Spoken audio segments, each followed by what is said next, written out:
Hello friends, welcome back to my channel চেখে দেখো। আশা করি তোমরা সবাই ভগবানের আশীর্বাদে ভীষণ ভীষণ ভালো আছো। আমিও কিন্তু খুব ভালো আছি। আমি শতাব্দী চলে এসেছি আজকের স্পাইসি মাটনের আবারও একটা নতুন স্বাদের নতুন রেসিপি তোমাদের সঙ্গে শেয়ার করার জন্য। মাটনের অনেক রেসিপি আগে শেয়ার করে নিয়েছি, ভবিষ্যতেও করব। তো টাইটেল আর থাম্বনেল দেখে তো বুঝেই গেছো আজকের কি বানাবো। আজকের ভিডিওটা কিন্তু আমি স্টেপ বাই স্টেপ তোমাদের সঙ্গে শেয়ার করে নেব। তো সে কারণে ভিডিওটা স্কিপ না করে পুরোটা দেখার অনুরোধ রইল। তো তাহলে চলো বন্ধুরা, ঝটপট বলে দিই দেরি না করে। আজকের আমি বানাবো dhaba style mutton curry. Dhaba style mutton curry বানানোর জন্য আমি এখানে মাটন নিয়েছি। মাটনটাকে ভালো করে ধুয়ে পরিষ্কার করে নিয়েছি। আর সবার প্রথমে মাটনটাকে আমাকে ম্যারিনেট করে নিতে হবে। বেশ 4-5 ঘন্টা সময় নিয়ে আমি তো মাটনটা ম্যারিনেট করার জন্য কি কি লাগছে একবার দেখে নাও। এখানে নিয়েছি আদা, রসুন আর শুকনো ঝাল লঙ্কার মিহি পেস্ট। এখানে আমি নিয়েছি বেরেস্তাটাকে আমি পেস্ট বানিয়ে নিয়েছি। তোমরা চাইলে বেরেস্তাটা অ্যাভয়েড করতে পারো, আবার আমি দিয়েছি বেটার টেস্টের জন্য, এটাতে টেস্টে কিন্তু ডাবল হয়ে যায়। আর তোমরা চাইলে বেরেস্তাটা এমনি গুঁড়ো করেও দিয়ে দিতে পারো। লাগছে টক দই, লাগছে হলুদের গুঁড়ো, আর লাগছে লবণ। তো একে একে আমি এখন সব কিছুই মাটনের মধ্যে দিয়ে দেব।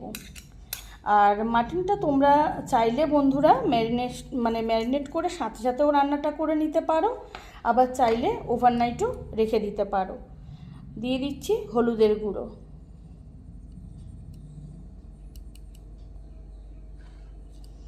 দিয়ে দিচ্ছি আদা, রসুন আর শুকনো ঝাল লঙ্কার মিহি পেস্ট,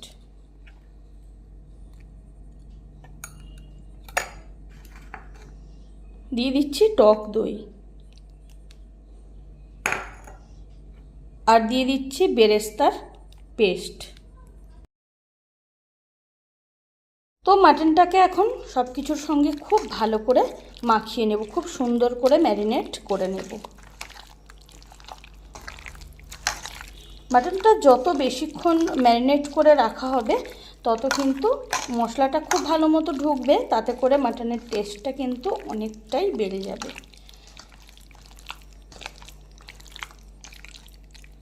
এভাবে খুব সুন্দর করে আমি সমস্ত কিছুর সঙ্গে মাখিয়ে নেব। আর এই সময়ের মধ্যে যে সময়টা আমি মাটনটাকে ম্যারিনেট করে রেখে দেব, তার মাঝখানে আরও যা মশলা লাগবে সেগুলোও আমি রেডি করে নেব।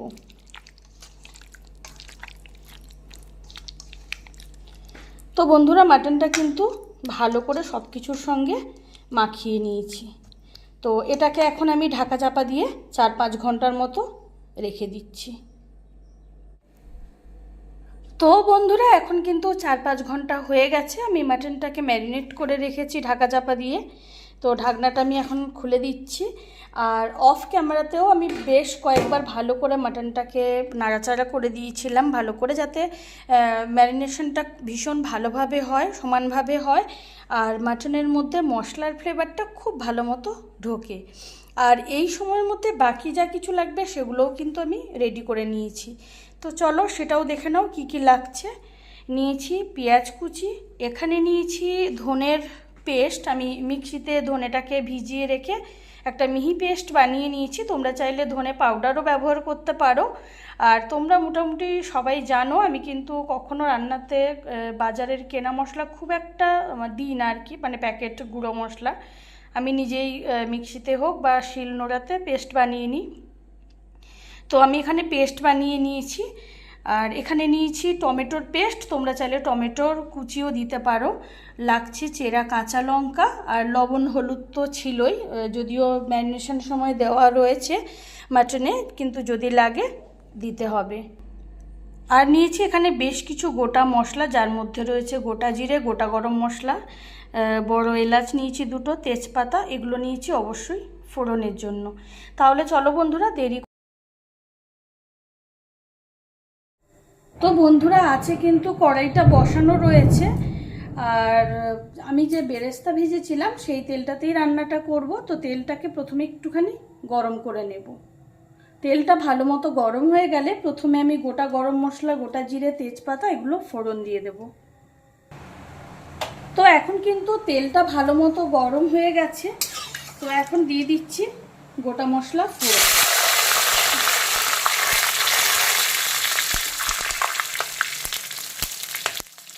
গরম মশলা আর গোটা জিরেটা হালকা ভাজা হয়ে গেছে, দিয়ে দিচ্ছি পেঁয়াজ কুচি।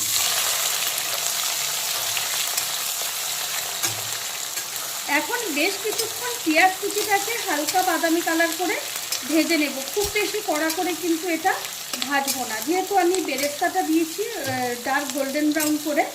এখন এটা কিন্তু হালকা বাদামি কালার করে ভেজে নেব।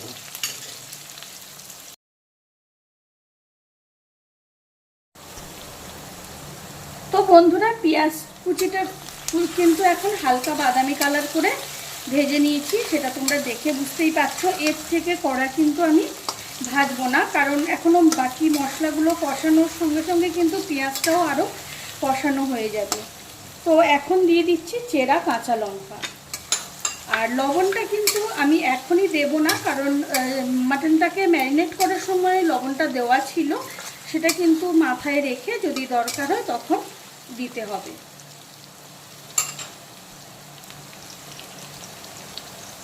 দিয়ে দিচ্ছি টমেটোর মিহি পেস্ট।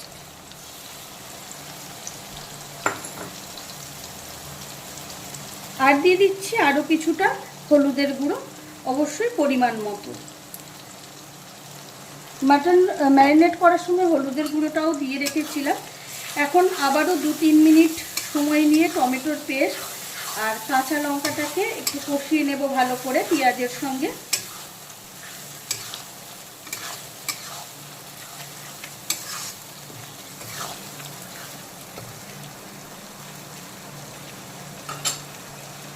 আর আঁচটা কিন্তু অবশ্যই এখন লো টু মিডিয়াম আঁচে অল্টারনেট করে রাখতে হবে, যাতে কোনোভাবে মশলাগুলো কষানোর আগে বা কাঁচা গন্ধ।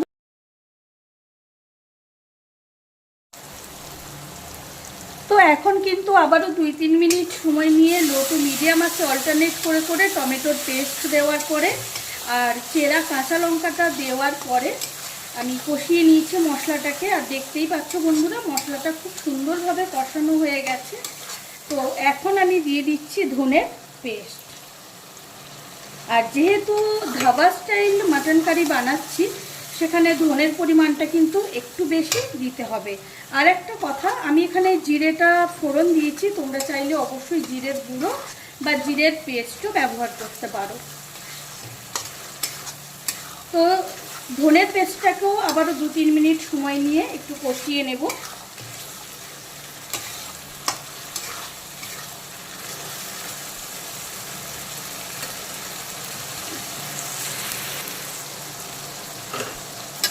এখন আমি মশলার মধ্যে দিয়ে দেব মিক্সির জারে লেগে থাকা সমস্ত মশলা, জলে গুলে আমি দিয়ে দিচ্ছি, যাতে মশলাটা খুব সুন্দরভাবে কষানো হয় আর মশলাটা পুড়ে না যায়। তো এখন মশলার থেকে তেল ছাড়া পর্যন্ত আর সমস্ত কাঁচা গন্ধ চলে যাওয়া পর্যন্ত পুরো মশলাটাকে আমি কষিয়ে একেবারে ভাজা ভাজা করে নেব।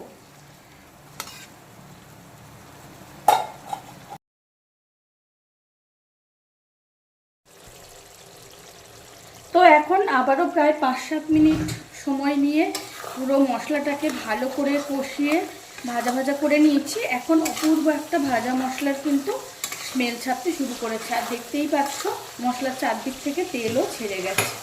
তো এখন আমি এই মশলার মধ্যে দিয়ে দেবো ম্যারিনেটেড মাটন।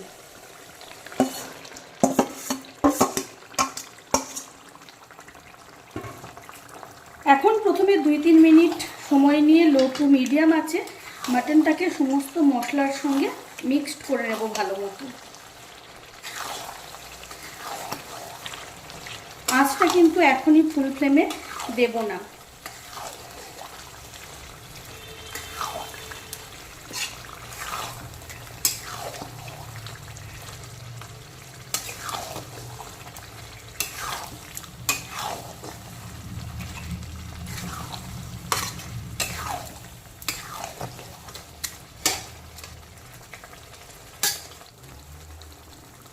তো এখন কিন্তু 2-3 মিনিট সময় নিয়ে লো টু মিডিয়াম আছে মাটনটাকে ভালো করে কষানো মশলার সঙ্গে মিক্সড করে নিয়েছি, আর সেটা তো দেখে তোমরা বুঝতেই পারছো।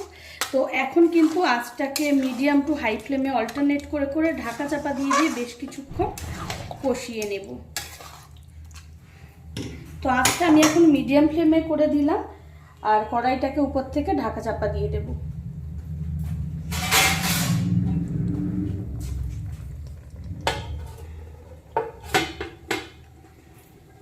এইভাবে আবারও প্রায় 5-7 মিনিট থেকে 8 মিনিট সময় নিয়ে মিডিয়াম টু হাই ফ্লেমে বেশ কিছুক্ষণ কষিয়ে নেব মাটনটাকে। তো এখন প্রায় 5-7 মিনিট সময় নিয়ে ঢাকা চাপা দিয়ে মিডিয়াম টু হাই ফ্লেমে অল্টারনেট করে করে মাটনটাকে ভালো করে কষিয়ে নিয়েছি। আর মাটনটা দেখে বুঝতেই পারছো খুব সুন্দরভাবে কিন্তু কষানো হয়ে গেছে।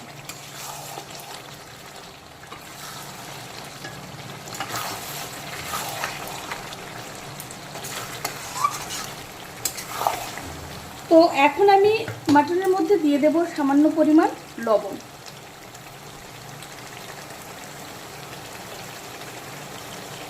যেটুকু লাগবে সেটুকু লবণই আমি দিয়ে দিলাম।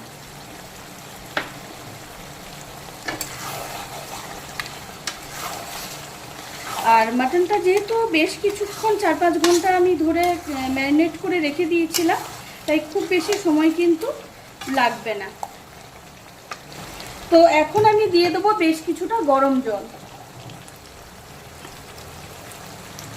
জলের পরিমাণটা খুব বেশি দেব না, যেহেতু মাটন কারি বানাচ্ছি, তাই খুব বেশি ঝোল কিন্তু একদমই ভালো লাগবে না।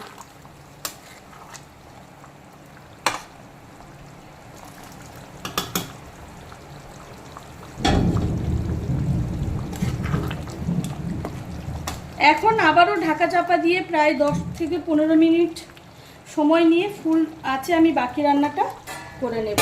তো কড়াইটা আবারও ঢাকা চাপা দিয়ে দিলাম, আর আঁচটা কিন্তু অবশ্যই ফুল ফ্লেমে রাখবো, যাতে কড়াইতে সমানভাবে আঁচটা লাগে আর মাটনটা খুব ভালো মতো সেদ্ধ হয়।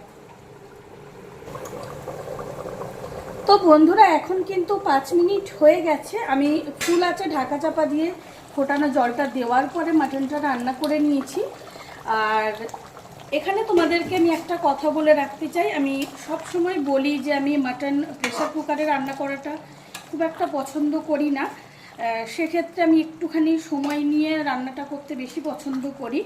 তো সে কারণে আমি এই 5 মিনিট হয়ে গেছে ফুল আঁচে রান্নাটা করেছি। এখন আঁচটা বন্ধ করে আবারও ঢাকা চাপা দিয়ে 10 মিনিট স্টিমে রেখে দেব। তাতে করে কিন্তু মাটনটা খুব ভালো মতো সেদ্ধও হয়ে যাবে, আর রান্নাটাও কিন্তু খুব তাড়াতাড়ি হয়ে যায়। সেক্ষেত্রে মাটনের উপর ডিপেন্ড করে, কিছু মাটন আছে খুব তাড়াতাড়ি রান্না হয়ে যায়, আবার কিছু আছে একটু সময় লাগে। আর একটা কথা, তোমাদের কাছে যদি সময় খুব কম থাকে সেক্ষেত্রে তোমরা অবশ্যই প্রেসার কুকার ইউজ করতে পারো, আর তা না হলে আমার মতো একটু সময় নিয়ে 10 মিনিট স্টিমে রেখে দাও, তাতে দেখবে মাটনটা খুব ভালো মতো। তো এখন আবারও কিন্তু 10 মিনিট হয়ে গেছে, 10 থেকে 12 মিনিট হয়ে গেছে আমি স্টিমে রেখে দিয়েছিলাম আঁচটা বন্ধ করে। তো এখন কিন্তু আবার আঁচটা আমি দিয়ে দেবো।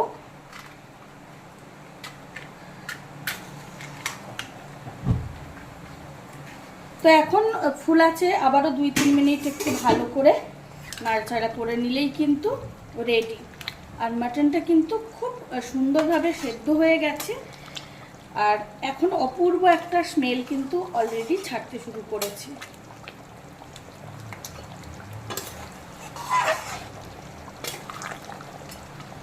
একটু ভালো করে নাড়াচাড়া করে দিলাম, যেহেতু আঁচটা বন্ধ ছিল সেক্ষেত্রে মশলাটা কিন্তু, আর যখনই বন্ধ থাকে মশলা কিন্তু কড়াইয়ের নিচের দিকটা কিন্তু জমে যায়। তো সেক্ষেত্রে একটু ভালো করে নাড়াচাড়া করে দিলাম।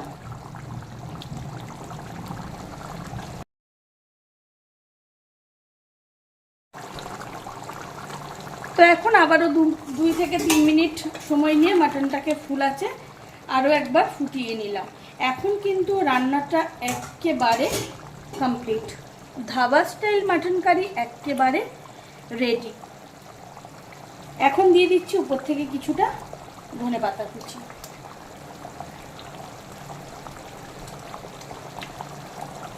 আর আঁচটাও আমি এখন বন্ধ করে দিলাম। এখন একটা বড় ছড়ানো পাত্রে ঢেলে গরম গরম সার্ভ করে দেব। তাহলে বন্ধুরা, তোমাদের সঙ্গে স্পাইসি মাটনের আজকের আবারও একটা নতুন রেসিপি শেয়ার করে নিলাম। তোমরাও এইভাবে ধাবা স্টাইল মাটন কারি অবশ্যই বাড়িতে ট্রাই করো, খেতে জাস্ট অনবদ্য হয়। আমি যেভাবে বানালাম এই রেসিপিটা তোমাদেরকে ট্রাই করার অনুরোধ রইল। আর আমার আজকের রেসিপি তোমাদের কেমন লাগলো সেটা কিন্তু কমেন্ট করে জানাতে একেবারেই ভুলো না। আমার আজকের রেসিপি যদি তোমাদের ভালো লেগে থাকে তাহলে অবশ্যই লাইক কমেন্ট শেয়ার করো। চ্যানেলটিকে সাবস্ক্রাইব করে দিও আরও অনেক অনেক ভালো নতুন রান্নার রেসিপি পেতে। পাশে থাকা বেল আইকনটি অবশ্যই প্রেস করে দেবে, তাতে করে আমি যখনই কোনো নতুন রান্নার ভিডিও আপলোড করব সবার প্রথম তোমরা নোটিফিকেশান পাও। মাটনের বা অন্য কোনো রেসিপি নিয়ে খুব তাড়াতাড়ি তোমাদের সঙ্গে দেখা হচ্ছে। ভালো থেকো, সুস্থ থেকো, আজকের মতো বিদায়।